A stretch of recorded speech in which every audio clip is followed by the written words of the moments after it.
Welcome to Vermont Artists and Authors, where we interview great storytellers and artists from the amazing Green Mountain State. I'm your host, Barney Smith of Storycomic.com, and we're honored to have with us the internationally celebrated and award-winning author and musician, Paul Asbell. Paul. Nice being here, Barney. Yes, that was great. It's interesting. We've been talking for 20 minutes, and 10 minutes into the conversation, I didn't hit record, and then I hit record, and we just kept talking more. We didn't even start the interview yet, but now we're into it, Paul. We're into the meat. Now we're doing it. Now we're doing it. So Paul, you have an amazing history. So can you remind our listeners? I'm saying remind and not tell our listeners, because I'm sure there's a lot that know of you. Can you remind our listeners about your background? Well, I was born in Chicago in 1949 and grew up there. And a good deal of the beginnings of my life were there. But at around 11 or 12, my dad, who always had a guitar around the house because as a younger guy, he was a folk singer and kind of spent a lot of time with people like Woody Guthrie and Pete Seeger, and played and wrote songs that were kind of labor movement songs. He wasn't much of a deep musician, but played enough guitar to be able to accompany himself and play these songs. Anyway, there were guitars always around the house, and at age 11 or so, I kind of caught the bug.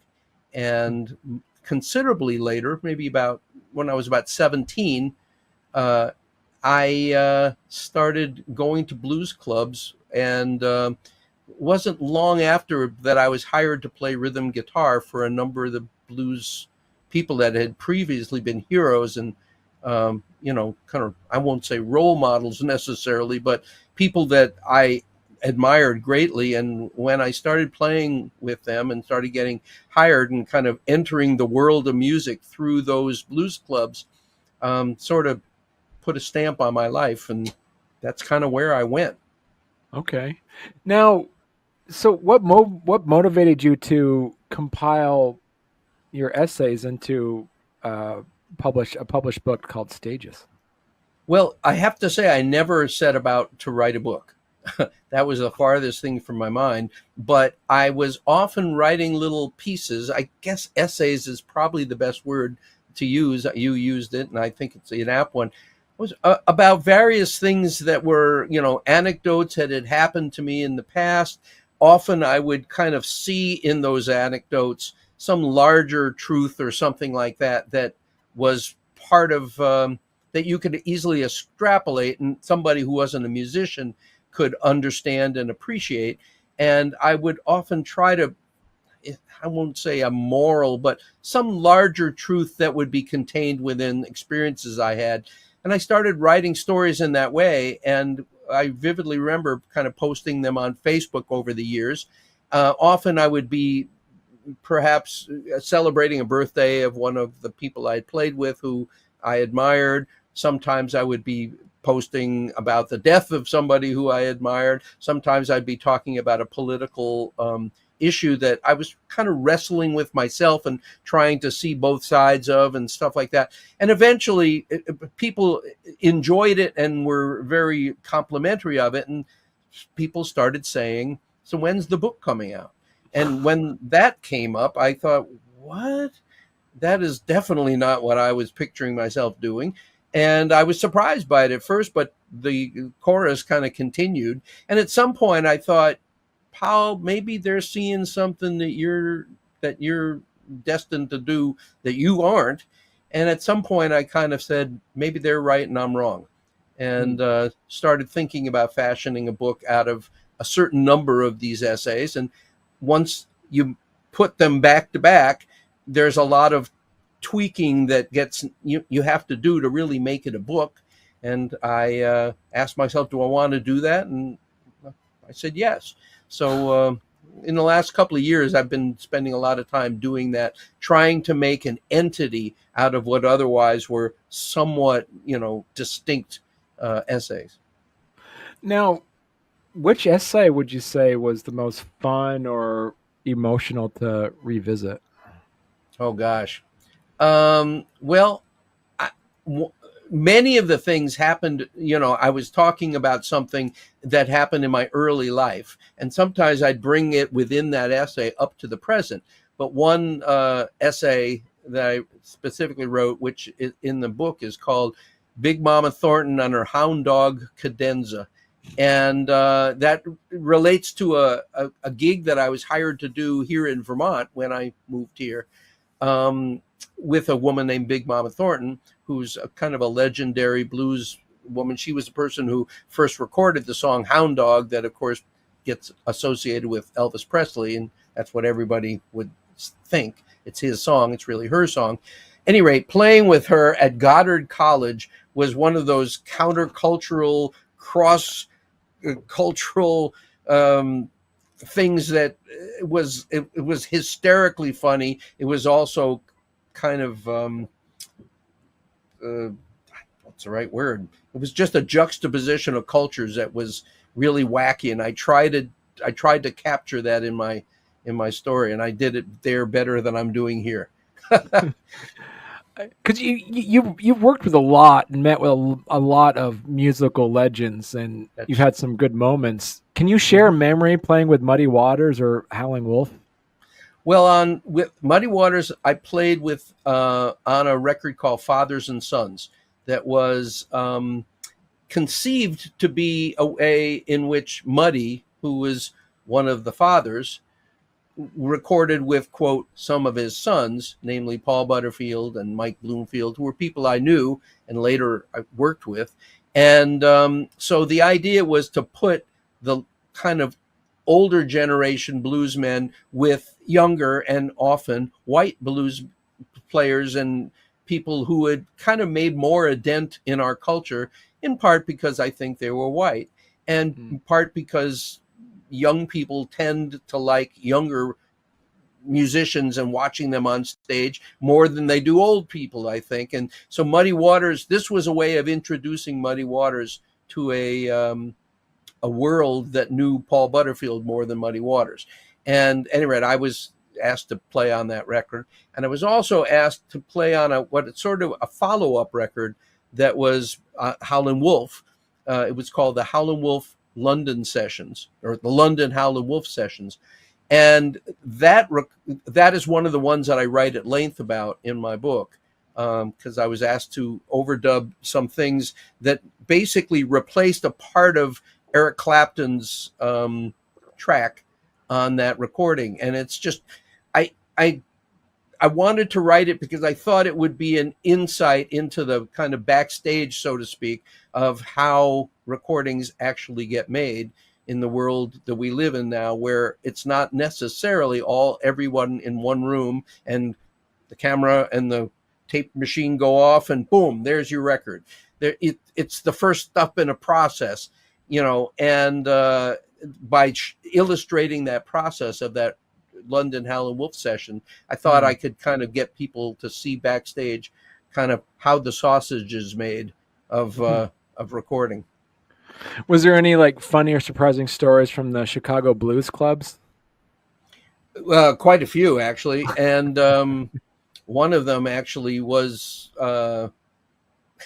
It's funny. I wrote about another gig that I played with a guy who was again another hero named Magic Sam, where Magic Sam was a great guitarist and sort of a self-contained guy. He actually could play a storm all by himself without drummers or bass players or any other musician, and yet he called me to play rhythm guitar on a gig, and I was puzzled by that because he doesn't need, if there's anybody who doesn't need a rhythm guitar player, it's Sam. And I didn't understand it until I was actually on stage doing it. And then when I realized, oh, he really wanted me to open up the show and play 3 or 4 tunes to warm up and then bring up Magic Sam. And it is now, or was shortly thereafter, abundantly clear how that part of the business worked. But it wasn't clear to me at the time. And I don't even know exactly what announcements I made to the audience and whatever. But it was one of those learning experiences where I kind of realized, oh, that's how the world works, and that's how show business works in a way that was not. I didn't realize because I was just a 19-year-old kid at the time, Hmm. and a lot to learn about kind of the backstage world of music. Right. And so we're talking about your book Stages, Hmm. Ruminations, Rants and Reminiscences on a Life in Music. Hmm. And how did you get the idea of including a QR link music come about? Well, I have to tribute my good friend Bill Schubart for that, who is was a former owner of Philo Records, where Hmm. I recorded many things for. But he had said that originally as a way, because I was mourning the fact that, unfortunately, because as a book, people won't be able to hear the music that I'm talking about, or in the case of that Howlin' Wolf recording, they won't be able to actually hear the point at 2 minutes and 40 seconds where Paul comes in and is playing and clearly is audible over Eric Clapton. And I thought, that is a shame that there's no way to do that, in a book form. And my friend Bill said, well, maybe if you link the QR code to the YouTube recording, maybe that you could do that. And at first I thought, well, that's just too weird. Who does that? And now the answer is, I do that. And I've gotten actually some really good feedback from people who enjoyed being able to go down the rabbit hole of listening to a song while while they're actually reading about it. And then from there, sometimes, because we all know what YouTube is like going down the rabbit hole of hearing more things by that artist. And it really made what I wanted to achieve in the book possible, because it becomes an audio visual experience, if you know what I mean. That's pretty cool. Well, hey there. If you're enjoying our podcast, don't forget to subscribe on YouTube or leave us a 5-star review on your favorite podcast platform. Your support means the world to us and helps us keep this show going. We love hearing from you, so any feedback is welcome. And thank you for being a part of our podcast family and for all your support. It truly means a lot to us. You talk a little bit about in your book, in your memoir, you talk a little bit about Hmm. your earlier life, but you also are a teacher as well. It's true. I've pretty much most of my professional life, I've taught guitar, and by extension, teaching music, because teaching guitar is teaching music, often to people who, quote, play guitar but don't know anything about music, which means a lot of guitar players. And and most musicians I know, the teaching angle that they do is, or I shouldn't say most, but many of them, it's a necessary evil to be able to afford to be a musician. And for me, it's never really been that. I've always enjoyed the idea of figuring out, what is this person in front of me? What are they missing that will make them be able to kind of reach what it is that they wish they could do, but are clearly missing something, and they may not know what that thing is that they're missing. And finding that, and then being able to kind of go from point A to point B, in a sense, with them, in a very personalized way, is something I still find challenging and enjoy. Hmm. How has you being a musician changed by being a teacher? Oh, good point. I actually, it does have to do a little bit with what I was saying a minute ago, that most guitarists think of the guitar in terms of, well, this guy showed me this, and you put your finger like that, then you do this thing with your right hand, and then out comes the Led Zeppelin song, or out comes the Doc Watson song, or out comes the Bob Dylan song, or whatever. But the idea that, and they may know the names of chords, they might even know that this is like the scale, the pentatonic scale. They may know some terms that have to do with music, but very, very often the idea that there's a logic to this thing, that it's a system, that music actually is a system and a language that pianists and guitarists can talk to one another about, or trumpet players, or clarinet players, or orchestra conductors, they're all talking a common language, even though their hands do a totally different thing on their instrument. That's Guitarists are way behind the eight ball in that regard. Mm. So I kind of got adept at doing that somewhat early on in the game because I'm self-taught myself. So I had to figure out kind of how does this stuff work, meaning music. And therefore I found it, I could relate to the person who did not know that in front of me, even if that person was a good guitar player. And that's the thing that I kind of enjoy most in teaching is kind of expressing how music works to people who only know how to play guitar but don't get the big picture. Is there like when it comes to teaching music, is there a stereotype between percussion, wind, and string players? Like one is going to be considered a better teacher than over the other? Well, there I don't know. I mean, I think somebody who is an adept drummer and could be an extremely good drummer, that person in their instrument never has to deal with the idea of scales, chords, harmony in general. That's just not part of what the instrument is, unless they play xylophone or vibraphone or marimba or something like that. So drummers typically have their own lens into it that's missing a number of components of what we regard music as being. And they're also crazy, I might sort of add. Haha. Kind of little musician joke. But everybody sort of looks at music through the lens of their own instrument.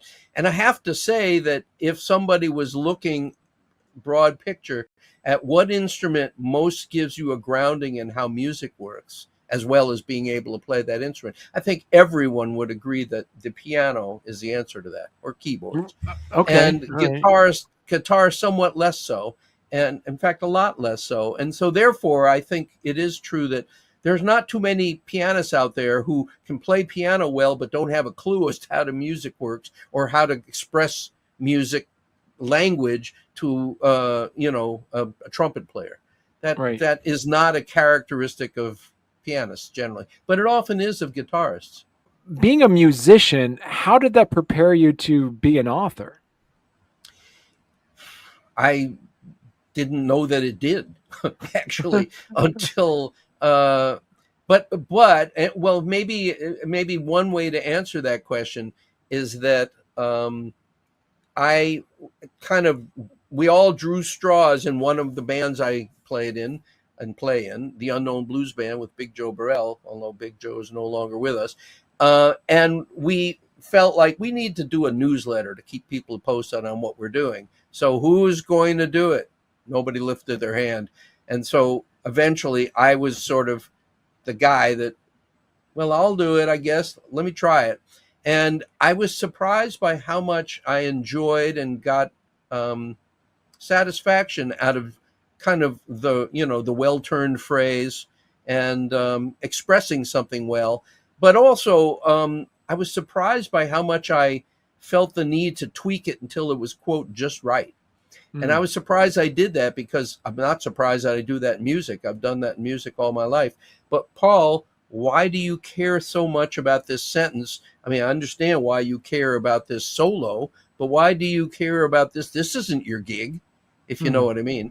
And but I did. I clearly took it seriously enough that it just seemed wrong to me until I found that perfect word. And that's right. That's what it wanted to be all along. And at some point I started analogizing it to music, because that's what I do with music. It's what most, professional, serious musicians try to do, is to feel like there's a perfect way that this line can read, or the solo can get played, or this song can get written.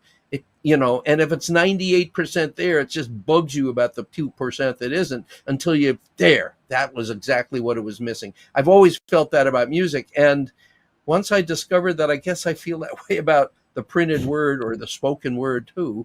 I realized, I guess maybe I'm doing the same thing with words that I do with music. And then you're lost. then you're a goner. And so, at any rate, I went down that road far enough to realize that this is kind of a beautiful thing. Right.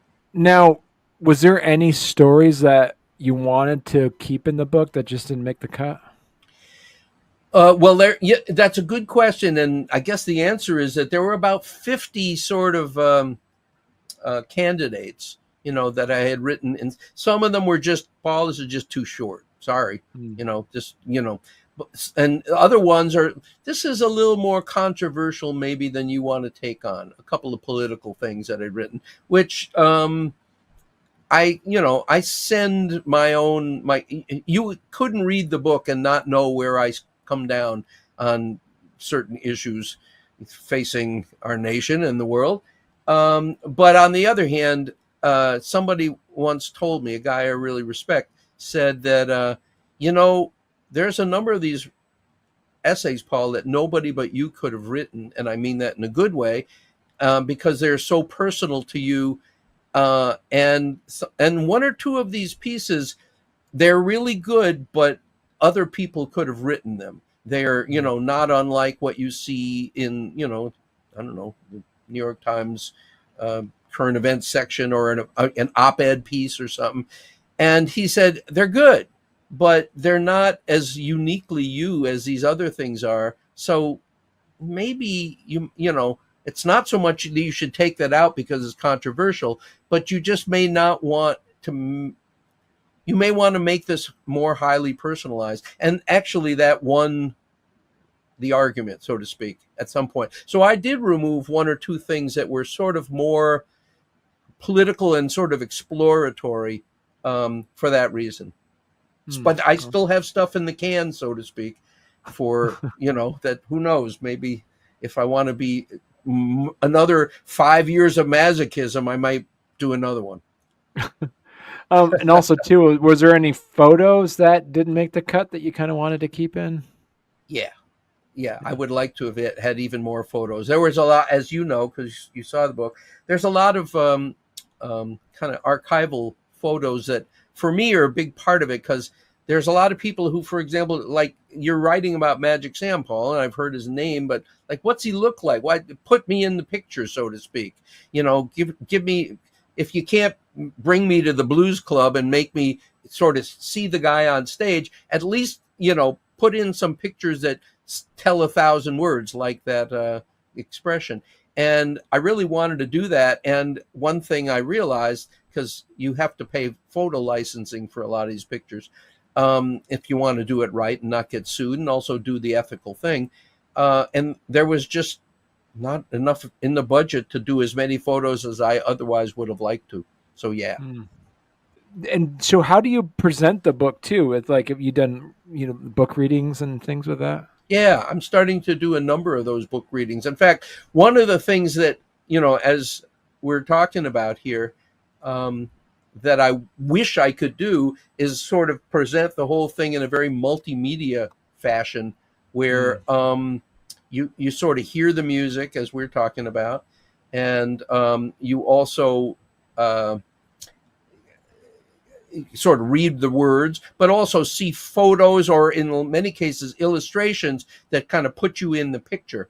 I wanted to do that, and then realized, I could do presentations of this book that would have all of those things. I could make sort of a PowerPoint type video that, or using presentation software that has continuous photos kind of behind me, and then at certain points could actually play the song or the snippet that I'm Mm. talking about. And so now that's what my presentations are. And at this point, the idea of sitting down in a bookstore, as I guess most authors do, and just kind of, show up in your corduroy jacket like an author and smoke your pipe and read your book, seems like, God, that's so limited. Why wouldn't you want to present a bigger image of that? So that's what I find myself doing now.